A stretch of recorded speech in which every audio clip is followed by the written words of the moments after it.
আসসালামু আলাইকুম everyone. Viral সেই পুডিং আমিও অবশেষে বানিয়ে নিলাম।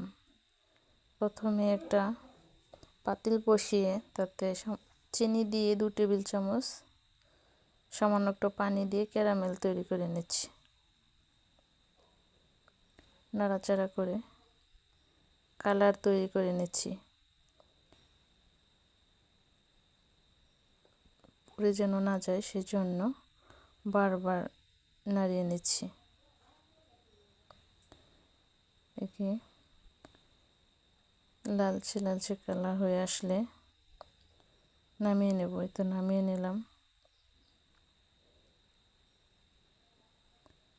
ঢেলে নিচ্ছি।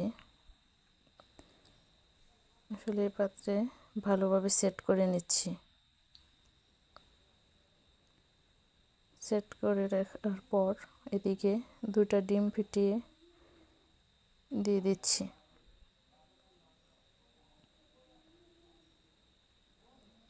ডিম দিয়ে হ্যান্ড উইক্সের সাহায্যে ম্যারিনেট করে নিচ্ছি।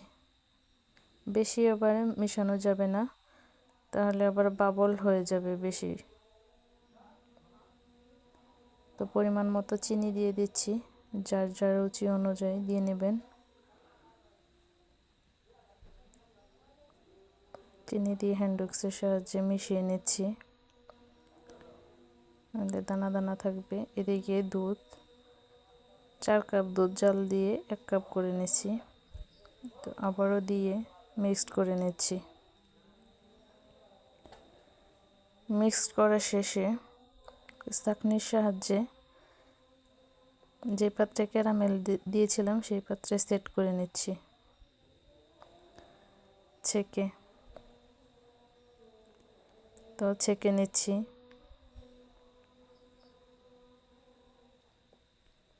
এভাবে করে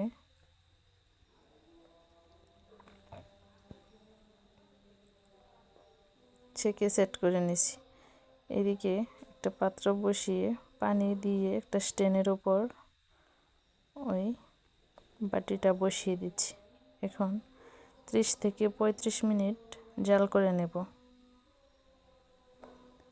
তো জাল করে নেওয়ার পর একবার দেখলাম টুথপিকের সাহায্যে, তো হয়ে এসেছে, নরমাল আসছে। তারপরও আরেকবার সামান্য একটু ঢেকে দিচ্ছি। কিছুক্ষণ পর আবারও ঢাকনা উঠিয়ে গ্যাস অফ